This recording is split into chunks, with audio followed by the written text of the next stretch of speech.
Motivation is the psychological process that initiates a person to behave in a certain manner, hopefully in productive ways, but not always. It energizes people. It is the process that helps people meet their needs. With understanding, we can use it to our advantage, so a brief description of the process is warranted.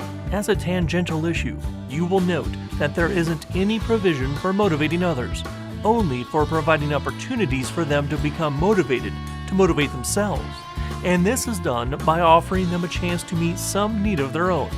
Motivation is a multi-step process that begins with needs: physical, emotional, and social. Abraham Maslow, a well-known psychologist, proposed in a 1943 paper that human needs are arranged in a pyramidal hierarchy of 5 classes of needs. Higher level needs depending on fulfillment of lower level needs as a prerequisite to their own fulfillment. Labeling the 5 levels of needs from the most basic to the most complex: biological, safety, social belonging, achievement or recognition, and personal growth, previously termed self-actualization.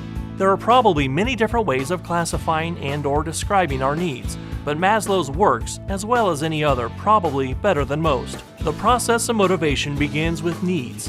At the first stage, when a need is unmet, a person begins to experience a subtle sense of discomfort, at first below awareness, but the longer the need goes unmet, the more discomfort is experienced until it forces itself into conscious awareness.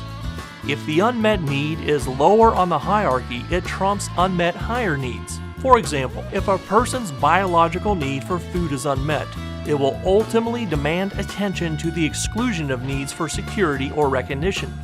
We will risk a great deal to avoid starvation. When the second stage of clear discomfort is reached, we embark on the psychological process of identifying and labeling the source of our discomfort, as in labeling the pain in my stomach as hunger.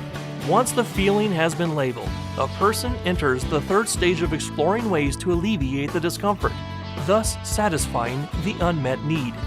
A person typically identifies 2 or more ways of meeting a need. The fourth stage is to evaluate the list of alternative paths to satisfying the unmet need. That is, to filter the alternative actions through our various sets of values. Our understanding of this process is enhanced, of course, by understanding our values, and that was presented in the last discussion. The best or most preferred way of meeting the unmet need, the highest priority value, is typically selected, but if there are unreasonable or insurmountable obstacles present, then the next best is typically selected. The fifth and final stage is to finally act or behave in a way that will actually satisfy our unmet need. Some might refer to the entire process of activating behavior to meet a need as motivation.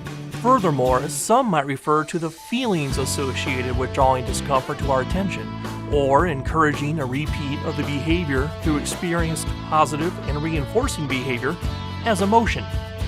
The significance of this presentation is that it might help you to discover how you experience your needs, options you have to meet your needs, and the ways you most value to meet your needs. Don't let them just happen, but consciously select those that will best serve your mission in life.